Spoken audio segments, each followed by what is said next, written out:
오늘 말씀은 디모데후서 4장 1절에서 8절로 우리 제목을 같이 한번 읽어볼까요? 너는 말씀을 전파하라 라는 말씀으로 오늘 주일 예배를 올려드리겠습니다. 자, 디모데후서를 한번 찾아봅니다. 신약성경 345페이지 찾았으면은 1절부터 8절까지를 마음을 모아서 같이 봉독을 합니다. 시작. 하나님 아까 살아있는 자와 죽은 자를 심판하실 그리스도 예수 앞에서 그가 나타나실 것과 그의 날을 두고 엄히 명하노니 너를 말씀을 전파하라. 때를 얻든지 못 얻든지 항상 힘쓰라. 범사에 오래 참음과 가르침으로 경책하며 경계하며 구원하라. 때가 이르리니 사람이 바른 교훈을 받지 아니하며 귀가 가려워서 자기의 사욕을 따를 스승을 많이 두고 또 그 귀를 진리에서 돌이켜 허탄한 이야기를 따르리라. 그러나 너는 모든 일에 신중하여 고난을 받으며 전도자의 일을 하며 내 직무를 다하라. 전제와 같이 내가 벌써 부어주고 나의 떠날 시각이 가까웠도다. 나는 선한 싸움을 싸우고 나의 달려갈 길을 마치고 믿음을 지켰으니 이제 후로는 나를 위하여 의의 면류관이 예비되었으므로 주 곧 어려우신 재판장이 그날에 내게 주실 것이며 내게만 아니라 주의 나타나심을 사모하는 모든 자에게도다 도니라. 아멘. 기도드리겠습니다. 하나님 아버지, 정말 세상 사람들이 느끼는 세월은 빨리 흘러가고 있습니다. 5월도 지나고 벌써 6월 첫째 날을 맞이했습니다. 주님, 저희들의 삶이 항상 주님의 뜻에 합당한 삶이 될 수 있도록 주님께서 이끌으시고 도와주시옵소서. 오늘은 너희는 전파라는 주님의 말씀을 전파라는 말씀으로 주님께 예배를 올려드리려고 합니다. 주님, 저희들의 예배를 받으시고 주님께 영광이 되게 하여 주시옵소서. 저희들의 모든 삶을 주님께 부탁드리며 예수님 이름으로 감사하며 기도 올립니다. 아멘. 이 디모데후서는 바울이 2차로 로마 감옥에 갇혔습니다. 투옥돼가지고 이제는 곧 순교를 앞두고 있습니다. 그래서 이 바울이 믿음의 아들이고 참 동력자인 이 디모데에게 보내는 이 바울의 마지막 유언 같은 그런 서신입니다. 사람이 죽을 때 되면 모두가 유언을 남기잖아요. 물론 못 남기지 않은 사람도 있겠습니다. 이 동력자인 정말 사랑하는 아들인 믿음의 아들인 이 디모데에게 이 바울은 이런 말씀으로 유언을 하는 겁니다. 자, 그럼 디모데에게 어떤 말을 하는지 한번 볼까요? 1절 제가 읽어보겠습니다. 하나님 앞과 살아있는 자와 죽은 자를 심판하실 그리스도 예수 앞에서. 자, 우리가 사람들에게 맹세를 하면 이렇게 합니다. 하늘의 맹세를, 하늘 두고 맹세를 하지. 그건 뭐냐면 그만큼 엄하다는 이야기입니다. 중요하다는 거예요. 바울의 이 말은 내가 앞으로 하는 이 말이 그만큼 중요한 것임을 먼저 표현을 하고 있습니다. 하나님 앞과 그리스도 앞에 할 만큼 이 말씀은 중요하다 그 말입니다. 그리고는 예수님의 재림에 대해서도 말을 합니다. 예수님이 장차 재림하시면 산자와 죽은 자의 뭐라고요? 심판주로 오십니다. 그것을 미리 시사를 하고 있습니다. 그분 앞에서 내가 이렇게 말을 한다. 그 말입니다. 마태복음 25장을 한번 찾아보세요. 신약성경 31절에서 34절까지를 신약성경 43페이지입니다. 같이 한번 읽어봅니다. 31절부터 시작. 인자가 자기 영광으로 모든 천사와 함께 올 때에 자기 영광의 보좌에 앉으리니 모든 민족을 그 앞에 모으고 각각 구분하기를 목자가 양과 염소를 구분한 것 같이 하여 양은 그 오른편에 염소는 왼편에 두리라. 그때에 임금이 그 오른편에 있는 자들에게 이르시되 내 아버지께 복받을 자들이여 나와 창세로부터 너희를 위하여 예비된 나라를 상속하되리라. 예수님이 세상에 다시 오실 때는 이렇게 심판해 주러 오십니다. 그러면 죄 있는 사람들은 죄의 심판으로 또 예수를 믿고 의로운 하느님의 백성이 된 사람들은 의의 심판으로, 그러면은 의의 심판으로 받게 되면은 어떻게 된다고요? 하나님 나라를 상속받는다. 저와 여러분들은 얼마나 영광스러운 삶을 살고 있는지 모릅니다. 네, 하나님의 나라를 상속받을 자들이기 때문에 그렇습니다. 저는 이 말씀을 보면서 내 이 세상에 보잘것없는 내가 하나님의 나라를 상속받게 되는구나, 얼마나 기쁜지 몰라요. 저와 여러분은 항상 그 희망과 기대를 가지고 즐겁고 기쁨으로 살아가는 저와 여러분들이 다 되시기를 소망합니다. 그리고 이 말씀을 하나 볼까요? 로마서 2장 16절에 있는 말씀입니다. 같이 한번 읽어봅니다. 나의 복음에 이른 바와 같이 하나님이 예수 그리스도로 말미암아 사람들의 은밀한 것을 어떻게 한다고요? 심판하시는 그 날이에요. 심판하실 그 날은 예수님의 재림의 날이에요. 예수님이 재림하실 때는 모든 심판의 날이에요. 그것을 이 바울은 디모데에게 이렇게 말을 해주고 있는 겁니다. 자, 본문 1절을 봅니다. 하나님 앞과 살아있는 자와 죽은 자를 심판하실 그리스도 예수 그리스도 앞에서 그가 나타나실 것과 그의 나라를 두고 어떻게 한다고요? 엄히 명하노니. 그의 나라를 두고 엄히 명한다. 그의 나라는 우리 모든 그리스도인들에게 미래의 소망이 되는 그 하늘나라를 말하고 있습니다. 하나님 나라는 예수 그리스도의 재림 시에 완성이 될 것입니다. 그리고 그때 우리 믿음의 성도들은 그 나라에서 주님과 함께 영광의 자리에 앉을 것입니다. 바울은 그것을 엄히 명한다고 말을 하고 있습니다.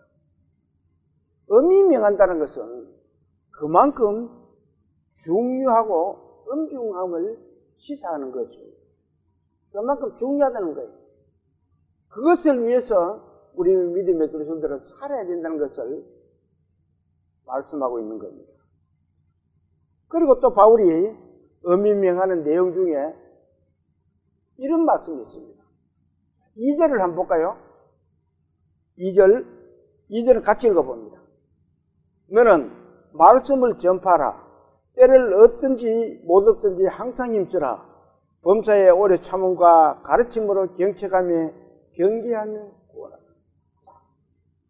엄히 말하는데, 하나님 아빠 그리스도 앞에서 내가 엄히 말하는데 너는 말씀을 전파해라.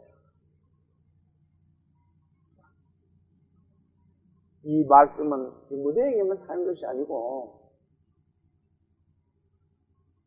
저와 여러분에게도 이 말씀을 하라는 하나님의 명령입니다.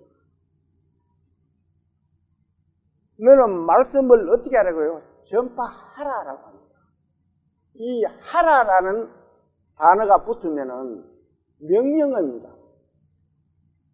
너희 뭐 저거 해라 이렇게 하면은 그 명령어잖아요. 하나님은 우리에게 명령을 하고 있습니다. 전파를 해라.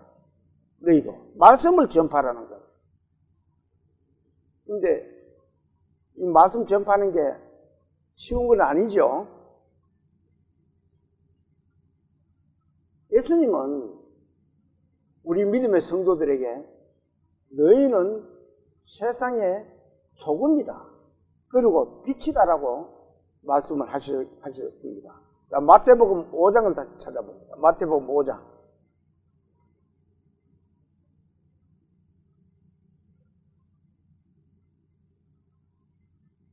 찾았으면은 13절을 같이 한번 읽어볼까요?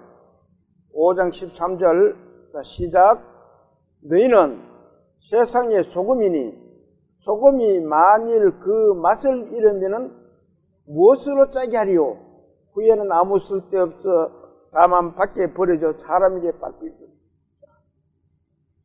모든 음식에는 소금이 들어갑니다. 물론 안 들어가는 것도 있을 수도 있겠죠. 요즘 뭐 건강을 위해서 소금 적게 먹으라 그러는데 소금은 필히 먹어야 됩니다. 특히 여름에 시골에서 일하시는 분들은 소금을 필히 먹어줘야 됩니다. 옛날에 우리 시골에서 한여름에 노를 메었든지 밭을 메고 집에 들어오면은 우리 누님이 우물에 가서 시원한 물을 올 때 좀 되면 시원한 물을 한번 양동이로 이고 집에 떠다 놓습니다. 그러면 가에 막 이슬이 막 쓰래요. 물이 차가가지고. 그럼 거기에다가 뭐 태워줘요? 간장 한 숟가락 태워가지고는 한 두 숟가락이 태가 약간 해가지고 그걸 시원하게 마십니다. 왜 그래요? 소금을 먹지 않으면 안 되기 때문에. 그만큼 소금은 우리 인체에 중요한 거예요. 그런데 소금이 그 맛을 잃으면은 무슨 소용이 있느냐 그 말입니다. 무슨 말이에요? 믿음의 그리스도인들이 그리스도의 맛을 잃으면은 소용이 없다는 거예요. 그 그리스도의 맛이란 것은 말씀을 전파하는 거예요. 그리고 또 14절을 한번 볼까요? 14절 15절을 같이 읽어봅니다. 너희는 세상의 빛이라 산 위에 있는 동네가 숨기지 못할 것이요 사람이 등불을 켜서 말 아래에 두지 아니하고 등경 위에 두나니 이러므로 집안 모든 사람에게 빛이. 자, 등불을 켜면은 어때요? 말 아래에 숨겨놔요? 등불은 항상 밝게 비칠 수 있도록 등경 위에 올려놔 놓습니다. 왜 그래요? 그래야 밝고 비치니까. 이 말씀이 무슨 말씀이에요? 믿음의 그리스도인들은 빛이 되어야 된다는 겁니다. 항상 등경 위에서 항상 세상을 향해서 그 빛을 발산해야 된다는 거예요. 그것이 말씀을 전파하는 겁니다. 행동이 중요하고 그리고는 그 말씀이 중요한 거예요. 말씀을 전파하는 겁니다. 저와 여러분은 소금과 빛입니다. 그래서 이 말씀을 전파해야 돼요. 소금과 빛이 된 성도는 어떻게 하라는지 16절 같이 한번 읽어볼까요? 16절 시작. 이같이 너희 빛이 사람 앞에 비치게 하여 그들로 너희 착한 행실을 보고 하늘에 계신 너희 아버지께 영광을 돌리게 하라. 하나님께 영광을 돌릴 수 있게 하는 것은 세상 사람들께 빛이 되어야 된다. 그것이 하나님께 영광을 돌리는 것이다. 그 영광 돌리게 할 수 있는 것이 복음 전파라는 거예요. 말씀을 전파하는 것이 하나님께 영광이 된다는 겁니다. 우리는 우리의 이 믿음의 삶이 하나님께 영광을 돌리는 그런 삶이 되어야 함을 말하고 있는 겁니다. 자, 본문 2절 봅니다. 너는 말씀을 전파하라. 때를 어떤지 못 어떤지 항상 힘써라. 범사에 오래 참가 가르침을 정체감에 경계하라. 권하라. 복음을 전파하는데 우리는 어떻게 해요? 저 사람이 내 말씀을 전하면은 저 사람이 말을 들어줄란지 안 들어줄란지 많이 죄입니다. 또 내가 이 해가지고 내가 이 또 말씀을 전하다가 또 내가 실수를 하면 어떻게 하는지 많이 죄보죠. 저도 마찬가지입니다. 그렇지만 바울은 어떻게 한다 그래요? 때를 얻든지 못 얻든지 말씀을 전해야 된다는 거예요. 내가 하나님 말씀을 전해가지고 그 사람이 때를 얻으면은 정말 하나님께 축복받은 사람이고, 때를 얻지 못하면은 그거는 뭐 어쩔 수가 없는 거예요. 그렇지만 말씀을 전해야 된다는 거예요. 그러면서 그것을 어떻게 하라 그래요? 말씀 전하는 것을 어떻게 하라 그래요? 항상 힘쓰라 그러잖아요. 말씀을 전하려고 하면 생각만 하면 되는 게 아니고 힘써야 된다는 거예요. 저와 여러분들에게 한번 묻습니다. 우리는 주님의 말씀을 전하기 위해서 힘쓰고 있습니까? 얼마만큼 힘쓰고 있는지 한번 각자가 생각을 해봐요. 그리고 이 방송을 듣고 계시는 분들 중에서도 하나님의 자녀라고 말하고 있는 사람들 중에서도 생각을 해봐야 됩니다. 내가 주님의 영광을 위해서, 하나님의 영광을 위해서 내가 얼마나 말씀을 전파하고 있는지를 생각을 해봐야 돼요. 바울은 그것을 힘쓰라고 이렇게 말하고 있습니다. 구원받은 성도는 군사들입니다. 군사가 많은 거예요. 군사는 이 준비된 군인들을 말합니다. 항상 준비를 해가지고 유사시에는 출전을 해서 싸울 수 있는 것이 군사입니다. 우리는 군사라 그랬어요.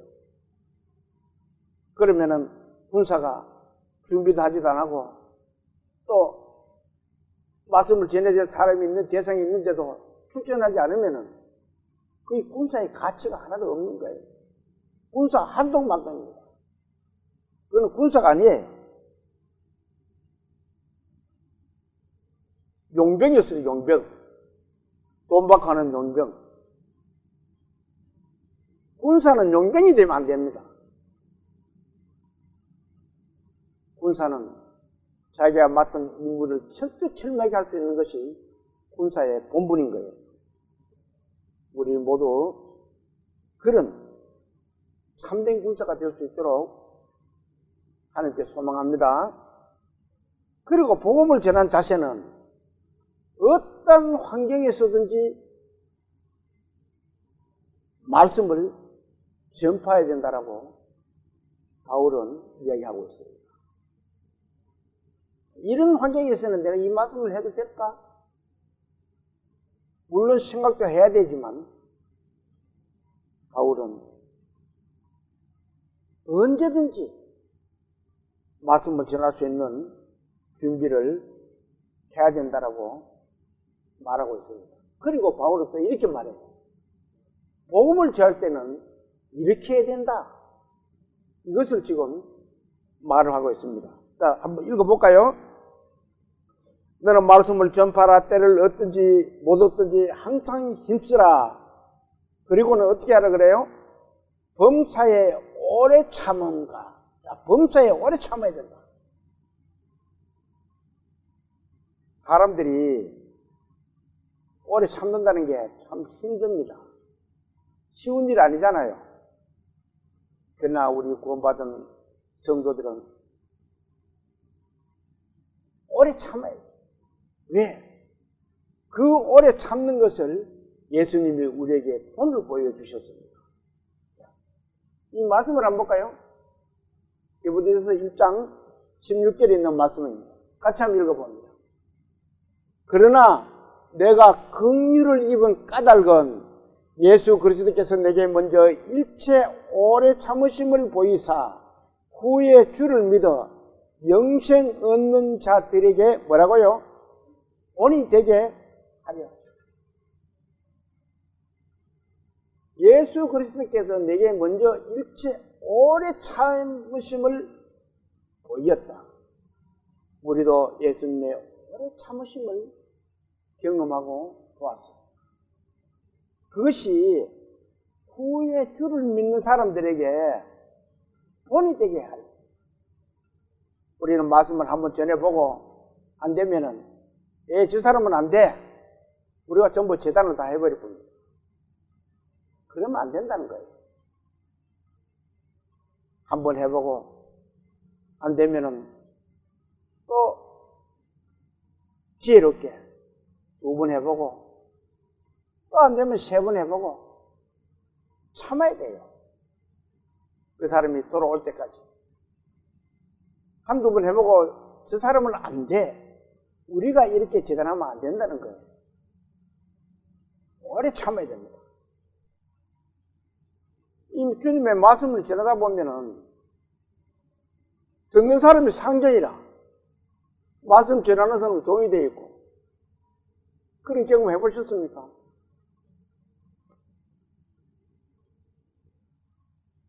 듣는 사람은 답답함도 없고 정말 말씀을 전하는 사람이 답답하고 안타깝고 듣는 사람은 그런 게 없어요. 들어도 되고 안 들어도 되고 듣기 싫다 하는 이런 생각을 하고 있고 그래도 우리는 참아야 됩니다. 인내가 필요해요. 그들이 비록 받아들이지 않더라도 우리는 인내를 해야 됩니다. 주님의 말씀을 계속 그에게 전할 수 있는 기회를 만들어야 됩니다. 그리고 또 바울은 또 이렇게 말하고 있어요. 한번 볼까요? 범사에 오래 참음과 가르침으로 경책하며 뭘 가르쳐 줘야 돼요? 그들에게 인간은 죄인이고 허물 많은 죄인이라는 것을 분명히 알게 해야 됩니다. 그리고는 책망할 것이면 책망하고 그리고는 하나님의 말씀을 바르게 잘 가르쳐 줘야 된다는 거예요.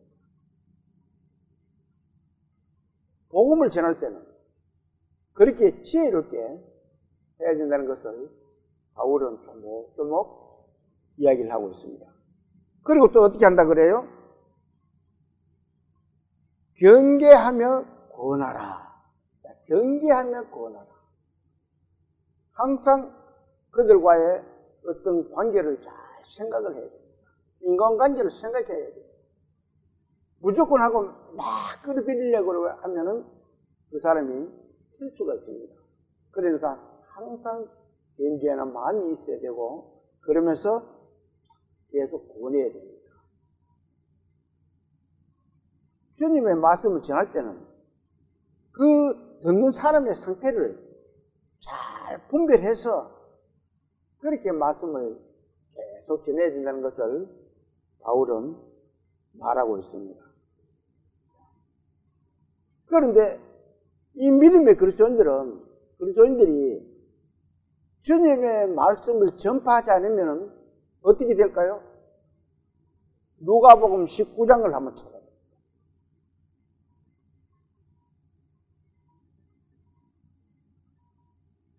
129페이지입니다. 찾았으면은 37절부터 38절을 같이 한번 읽어봅니다. 19장 37절 시작. 이미 감난산 내리막길에 가까이 오심에 제자의 온 무리가 자기들이 본 바 모든 능한 일로 인하여 기뻐하며 큰 소리로 하나님을 찬양하여 이르되 찬송하리로다. 주의 이름으로 오시는 왕이여, 하늘에는 평화요 가장 높은 곳에는 영광이로다 하니. 자, 예수님이 예루살렘으로 입성하시는데 모인 무리들이, 제자들이 이렇게 하나님, 예수님을 찬양을 하고 많은 사람들에게 예수님에 대해서 전파를 합니다. 전하고 있는 거예요. 소리를 지르니까. 찬송하리로다. 주의 이름으로 오시는 왕이여, 예수 그리스도는 왕이다. 이렇게 막 소리를 지르는 거예요. 그러면서 하늘에는 평화요 가장 높은 곳에서는 영광이다. 예수 그리스도만이 영광이다. 우리가 그것을 믿어야 된다. 이렇게 막 소리를 지르는 거예요. 그러니까 그 무리들 중에서 이런 사람이 있어요. 39절 같이 한번 읽어볼까요? 39절 시작. 무리 중 어떤 바리새인들이 말하되 선생이여, 당신의 제자들을 책망하소서 하거라. 듣기 싫어하는 이 바리새인들이 예수님한테 말합니다. 아니, 당신의 제자들은 시끄러워 죽겠다. 좀 조용히 할 수 있도록 좀 이야기 좀 해달라. 세상에는 복음을 전하다 보면은 그래, 니나 잘 믿어라, 나는 듣기 싫어, 이런 사람들 많이 있지요. 그런 사람들은 이 바리새인과 같은 사람들입니다. 그래도 그런 사람들도 구원을 받고 하나님의 자녀가 되면 한 형제 자매가 되는 거예요. 그래서 참고 복음을, 말씀을 전해야 된다고 하는 겁니다. 바리새인들이 이렇게 조용히 하라고 예수님이 말씀하니까 예수님이 어떻게 말씀하세요? 40절 같이 한번 읽어볼까요? 시작.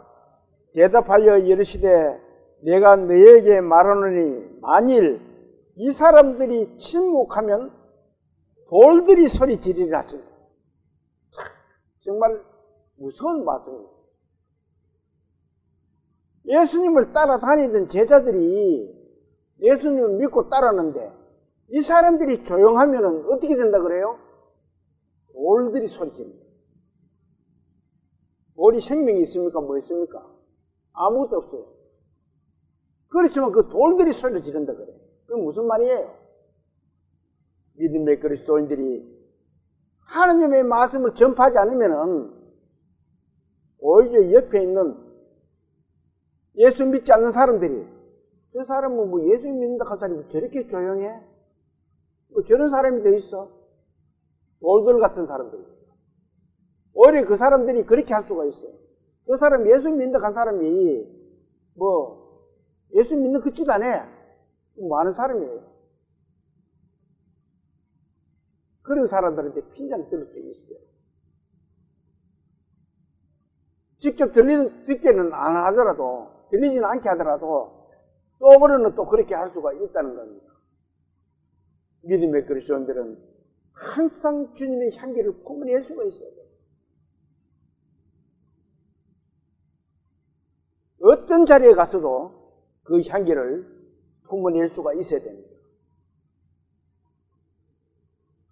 그런데 내가 꼭 이 사람에게 말씀을 전해내는데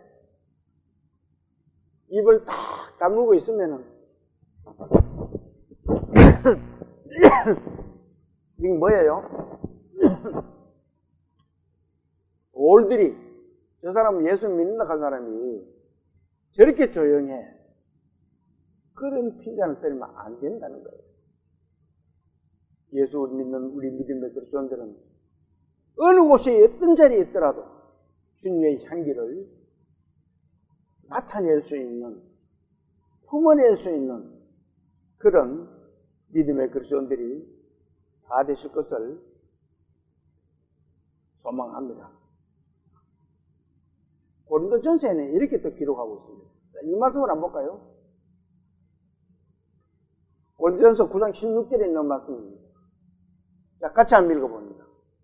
내가 복음을 전할지라도 자랑할 것이 없으면 내가 부득불할 일입니다.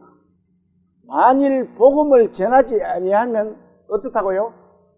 내게 화가 있습니다. 하나님의 말씀을 전해야 되는데 전하지 않고 내가 입을 딱 다물고 있으면 화가 있을 것이다. 왜? 자기 직무를 이거는 지키지 않기 때문에 그래요. 어떤 공무원이 어떤 직무를 맡아가지고 일을 하는데 하지도 안 하고 가만히 있으면 어떻게 돼요? 해야 될 일 안 하면 어떻게 돼요? 그 사람은 강병이 되기나 이 사람한테 많은 꾸중을 들을 거예요. 왜 하라는데 안 해? 이렇게 될 거 아니에요. 우리가 믿음의 그리스도인들이 하나님의 말씀을 듣고 그 하나님의 자녀가 된 사람들이 하나님의 말씀을 전파하지 않으면 직무유기가 되는 거예요.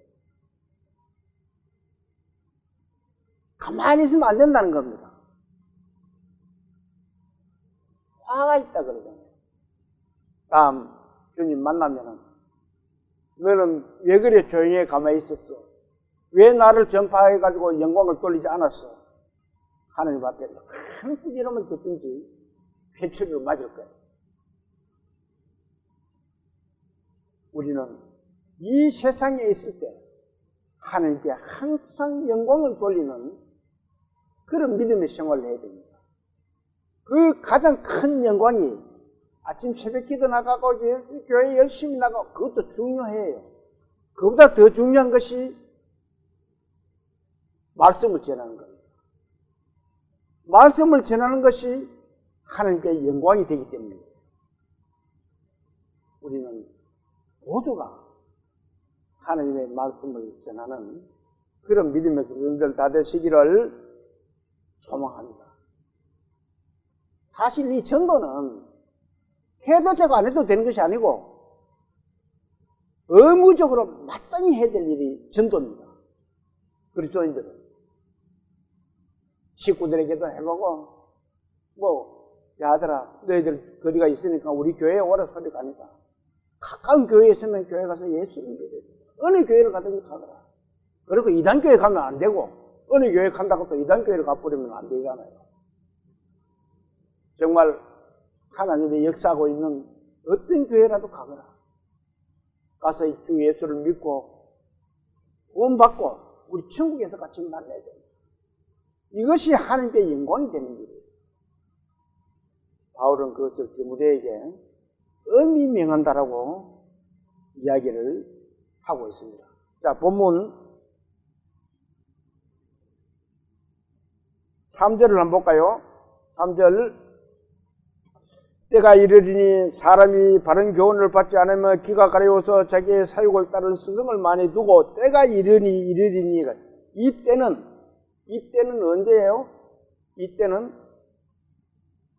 3장 옆에 3장 1절에서 5절을 한번 같이 읽어봅니다. 자, 시작. 너는 이것을 알라. 말세에 고통하는 때가 이르러 사람들이 자기를 사랑하며 돈을 사랑하며 자랑하며 교만하며 비방하며 부모를 거역하며 감사하지 아니하며 거룩하지 아니하며 무정하며 원통함을 풀지 아니하며 모함하며 절제하지 못하며 사나우며 선한 것을 좋아하지 아니하며 배신하며 조급하며 자만하며 쾌락을 사랑하기를 하느님 사랑하는 것보다 더하며 경건의 모양은 있으나 경건의 능력은 부인하니 이 같은 자들에게서 내가 돌아서라. 이 때를 말하는 겁니다. 때가 이르리니 가는 말입니다. 이런 때가 되면은 그 말입니다. 이런 때가 되면은 어떻게 된다 그래요? 3절, 4절을 같이 한번 봅니다. 때가 이르리니 사람이 바른 교훈을 받지 않으며 귀가 가려워서 자기의 사욕을 따를 스승을 많이 두고 또 귀를 진리에서 돌이켜 허탄한 이야기를 따르리라. 때가 이르면은 사람이 바른 교훈을 어떻게 한다 그래요? 받지 않아. 왜? 이 세상이 좋으니까, 자기밖에 모르니까, 돈이 좋으니까 바른 교훈은 안 들어와요. 2000년 전에 사도 바울의 시대에도 이랬었는데 지금 이 세대에는 훨씬 더 하겠지. 사람들이 많이 깨우쳐져가지고 오직 돈만 생각하고 자기만 생각하는 지금 완전히 그런 시대에 살고 있습니다. 그 때가 이르면은 교훈을 받지 않을 겁니다. 사람들이 그것을 말하고 있는 겁니다. 그리고 귀가 가려워서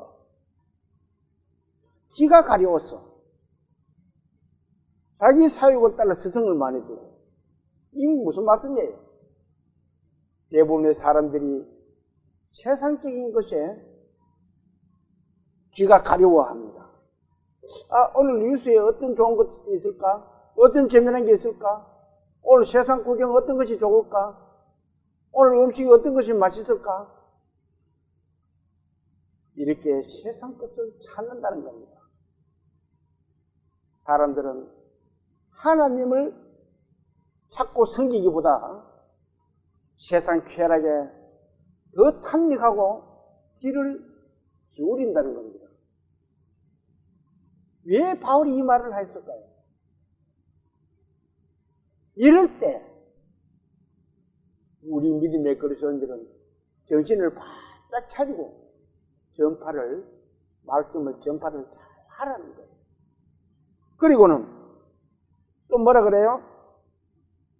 귀가 가려워서 자기 사욕을 따라 스승을 많이 두고 또 그 귀를 진리에서 돌이켜 어떻게 해요?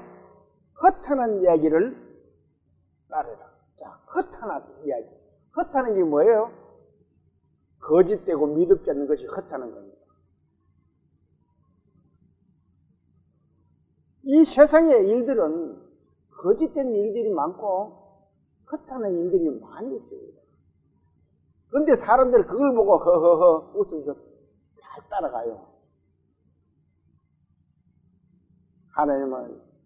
사람들은 하나님의 진리의 말씀보다는 세상의 그 허탄한 것을 더 좋아하고 따라간다는 겁니다.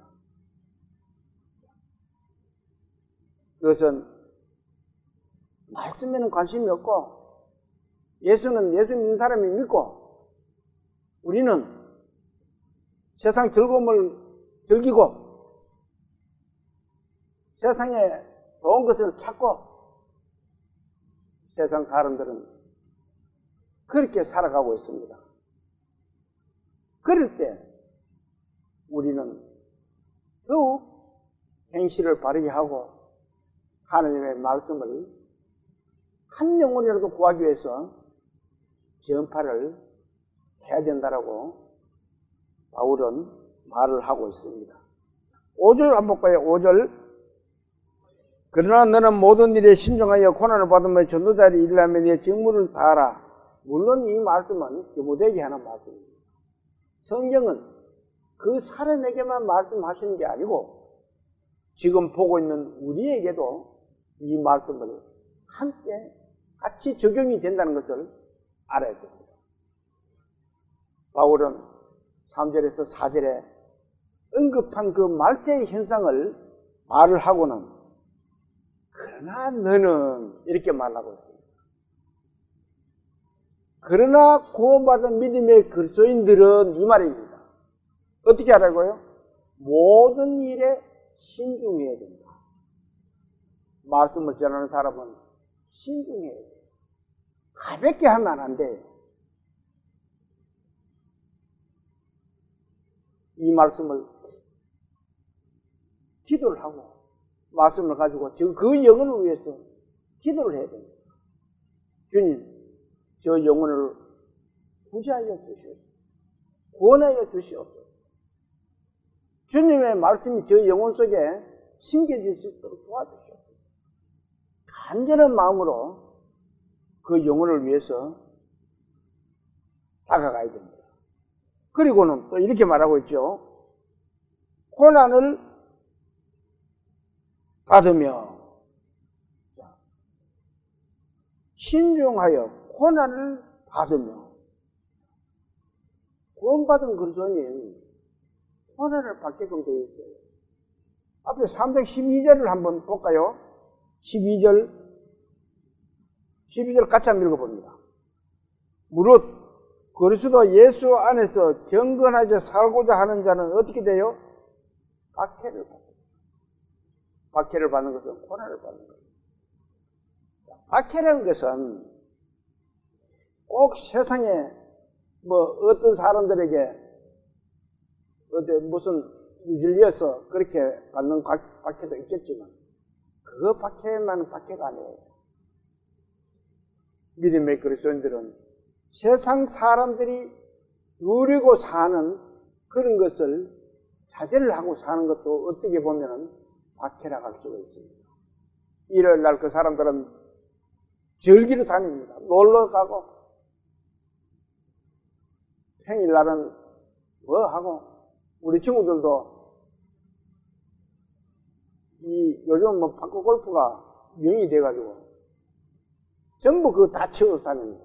날 보고도 치러 오라 그러는데 저는 안 갑니다. 사람들이 전부 그런 데 정신을 차려있어요. 정신이 그런 데 다 뺏기고 있다는 겁니다.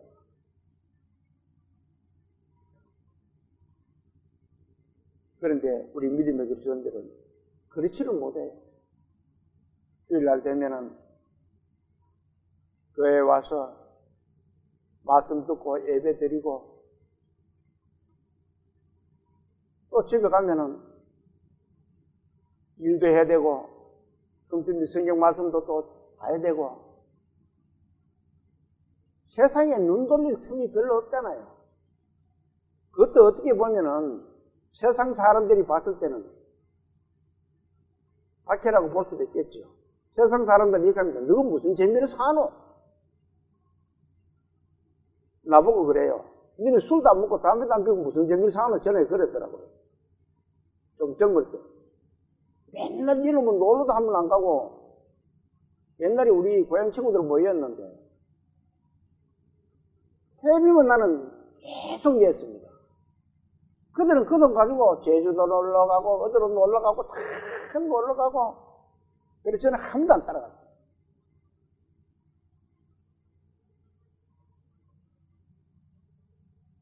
믿음의 그리스도인들은 어떻게 보면은 세상 사람들이 봤을 때는 불쌍한 사람을 볼 수가 있습니다. 그것이 박해가 될 수가 있어요. 그러면서 뭐라 그래요? 고난을 받으며 전도자의 일을 하며 내 직무를 어떻게 하라고요? 다 하라.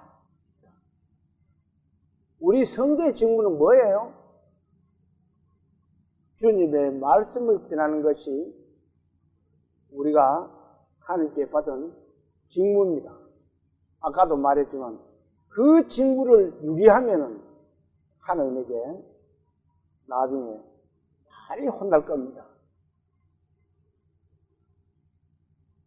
주님의 말씀을 전하는 것이 우리에게는 직무라는 것을 잊어서는 안 될 것입니다. 6절 한번 볼까요? 6절. 전제와 같이 내가 벌써 부어지고 나의 떠날 시각이 가까웠다. 바울은 하나님의 사역을 감당하면서 자신의 몸을 어떻게 했다고요? 전제와 같이 부어뜨렸다. 전제는 뭐예요? 이 전제라는 것은 이 말씀을 한번 볼까요? 민수기 15장 5절에 있는 말씀입니다. 같이 한번 읽어볼까요? 번제나 다른 제사로 드리는 제물이 어린 양이면 전제로 포도주 4분의 1 흰을 준비할 것이요. 또 뒷말씀을 한번 볼까요? 7절. 전제로 포도주 3분의 1 흰을 드려 여호와 앞에 향기롭게 할 것이요. 전제는 이 구약시대에 이 제사를 행한, 구약시대에 행해진 그 제사 가운데 한 부분을 차지하고 있는 것이 전제입니다. 피를 상징하는 이 포도주를 부어드리는 것이 전제라는 거예요. 바울은 내가 전제와 같이 드렸다, 그런 신앙 고백을 하고 있습니다. 이 뭐예요? 이 바울의 전제는 바울의 죽음을 의미하고 있는 겁니다. 여기 보면은 흰이라는 말이 있죠. 흰. 이 흰은 액체, 물 같은 액체 단위를 흰이라고 합니다. 지금은 뭐 흰이라는 말을 안 하죠. 옛날에 쓰던 용어입니다. 이 흰. 그런데 이게 1흰이 어떻게 하냐고 3분의 1 흰이라 그랬잖아요. 3분의 1 흰은 1흰이는 3.6리터 정도 됩니다. 약 2대 정도 돼요. 이 제사를 한번 하나님께 번제를 드리든지 제사를 드릴 때 약 2대의 포도주가 필요로 했습니다. 이 바울은 내가 전제로 부어드렸다. 그런데 이 전제라는 것은 구약시대의 이 전제는, 포도주를 부어드리는 것은 예수님의 예표입니다. 요한복음 19장 34절에 보면 한 군인, 예수님이 십자가에 달려 있을 때 한 군인이 창으로 옆구리를 찔렀습니다. 그러니까 피와 물이 다 쏟아진 거예요. 예수님의 이 피는 하나님께 부어드리는 향기로운 전제가 되는 것입니다. 그 전제는 우리 죄를 대속하기 위해서 나 대신 예수님이 그 십자가상의 피로 하나님께 부어드리는 것이 전제라는 것입니다. 우리는 예수님이 부어드린 그 전제로 저와 여러분은 주님의 거룩한 백성이 될 수가 있는 것입니다. 바울은 내가 이제는 내 삶의 모든 것을 하나님께 전제로 부어드렸다. 삶 전체를 전제로 부어드린 거예요.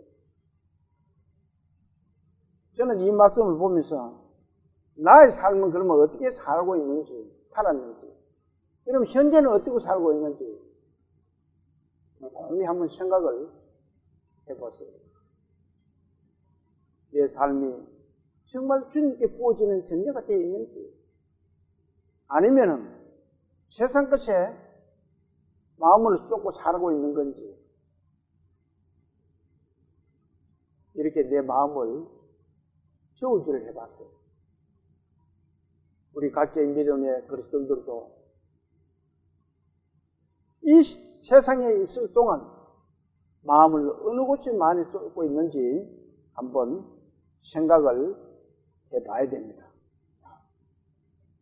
이 바울은 내 모든 것을 이제 전제로 부어주고 이제 떠날 일만 남았다는 거예요. 이 세상 떠날 일만 남았다는 겁니다. 10절 한번 볼까요? 10절 같이 한번 읽어봅니다. 나는 선한 싸움을 싸우고 나의 달려갈 길을 마치고 믿음을 지켰으니, 이 말씀을 저는 참 붙들고 생각을 해봤어요. 사도 바울은 지나온 믿음의 생활을 마지막 유언같이 이렇게 디모데에게 말을 하고 있습니다. 나는 선한 싸움을 싸웠다. 그 선한 싸움이 뭐예요? 오직 복음만 전하는 것이 선한 싸움입니다. 그 복음을 전하다 보면은 세상 사람들과 계속 부딪혀야 돼요. 그 싸움을 싸우고 지나왔다라고 이야기를 하고 있습니다. 그러면서 이제는 나의 갈 길을 마치고 하잖아요. 그 선한 싸움을 이제는 다 싸우고, 이제는 내 갈 길을 다 왔다. 주님 앞에 갈 길만 남았다는 거예요. 이제 주님만 만나면 된다는 거예요. 그리고 그 가운데 뭐라 그래요? 믿음을 잘 지켰으니, 믿음을 지켰으니. 이 말씀에 저는 참 감동적이었습니다. 믿음을 지켰으니.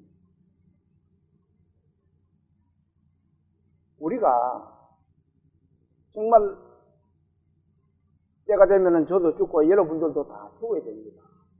그러면 죽는 날 마지막 날 정말 우리 옆에 있는 자녀들이나 세상 사람들에게 나는 믿음을 잘 지켜봤다. 선한 싸움을 싸웠다. 그리고 나의 갈 길을 다 잘 마치고 믿음을 잘 지켰으니까 너희들도 그렇게 해요. 위에 계시는 분들도 그렇게 하십시오. 이렇게 요원을 할 수 있는 그런 우리 믿음의 성도들이 되어야 됩니다.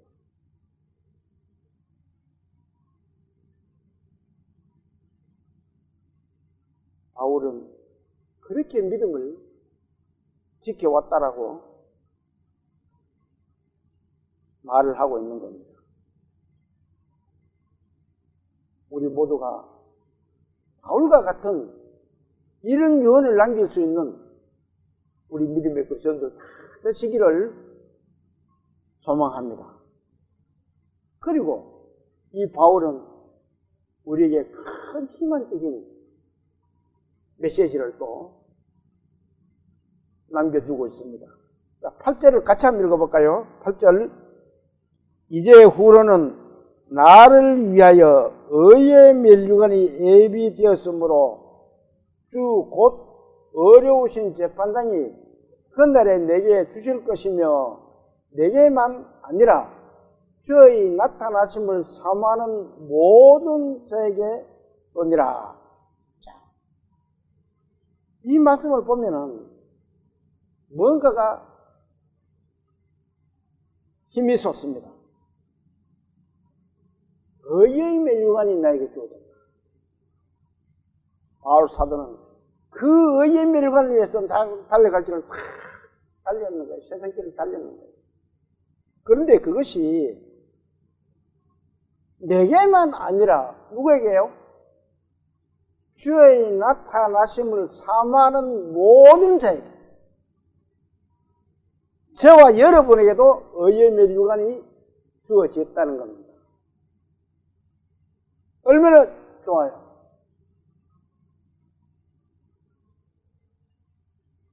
저는 이 말씀을 보면서 그래도 세상이 참 힘들더라도 내가 지금이라도 주님을 만나면 주님께 의의 면류관을 알 수 있다는 것을 한번 생각해 봤을 때 정말 기쁨으로 이 세상을 살아갈 수 있다는 것을 한번 생각해 봤습니다.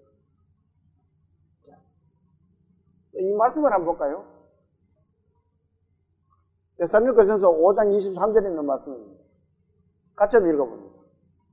평강의 하나님이 친히 너희를 온전히 거룩하게 하시고 또 너희의 온 영과 혼과 몸이 우리 주 예수 그리스도께서 강림하실 때에 흠없게 보존되기를. 우리 믿음의 그리스도인들은 주님 만날 때까지 흠없게 보존돼요. 하나님이 우리에게 주실 의의 면류관을 준비하고 있는데 우리에게 흠이 있다. 면류관을 받더라도 흠 많은 사람이 받으면은 부끄럽잖아요. 자, 학교에서 공부 잘하는 사람을 상을 줍니다. 그런데 어떤 학생이 1등을 해가지고 상을 받아요. 그런데 그 학생이 1등을 하긴 했는데 컨닝을 했어. 그러면 그 흠이에요, 흠이 아니에요? 흠이잖아요. 컨닝을 했어. 그래도 1등을 했어. 상을 받으면 양심이 어때요? 얼마나 부끄러워요. 우리가 세상 살면서 주님의 말씀을 제대로 이행하지도 않고 의의 면류관을 받는다는 것은 흠이 있는 거예요. 흠 있게 의의 면류관을 받으면 우리는 부끄러울 수밖에 없어요. 그래서 영과 혼과 몸이 우리 주 예수 그리스도께서 강림하실 때 어떻게 된다고요? 흠없게 보존되기를 원합니다.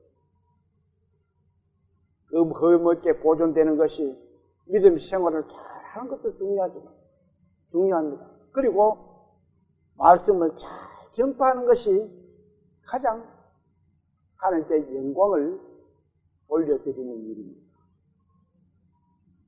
그렇게 하면은 가장 흠없이 하나님의 의의 면류관을 받을 수가 있다는 겁니다. 이 세상에 사는 동안에 우리의 삶이 어때요? 힘들고 고통스럽습니다. 여러분도 그래요? 저도 힘들어요. 세상 사는 것은 다 힘듭니다. 우리 믿음의 선배신 이 바울은 이 말씀에 우리에게 힘과 용기와 희망을 부어주는 그런 메시지를 우리에게 남겨주었습니다. 그래서 세상을 너무 그렇게 힘들다고 비관할 필요성이 없다는 거예요. 오직 하나님만, 예수 그리스도만 바라보고 살면은 희망이 있고 의의 면류관이 기다리고 있다는 겁니다. 우리 모두 의의 면류관을 준비하고 계시는 이 하나님의 말씀을 믿고 또 힘차게 전도하는 저와 여러분들이 다 되시기를 소망하면서 오늘 오전 예배를 마치겠습니다. 기도 드릴게요.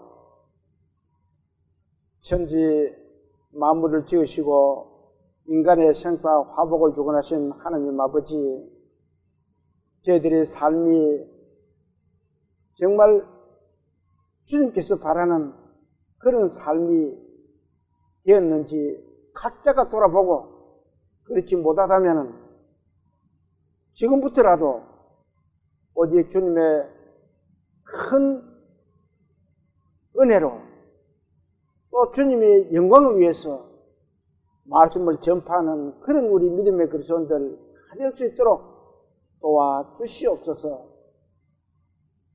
저희들은 연약합니다. 주님, 힘과 용기를 주시옵소서. 항상 주님께서 이끌어 주시고 도와주시옵소서. 각처에서 말씀을 듣고 계시는 모든 분들도 그 가정에 화목과 화평과 평안을 누릴 수 있도록 도와주시고 또 그들도 주님의 말씀을 잘 전파하는 그런 믿음의 그리스도인들 다 될 수 있도록 주님 도와주시옵소서. 저희들의 남은 삶을 주님께 부탁드리며 우리를 구원하신 예수님 이름으로 감사하며 기도 올립니다. 아멘.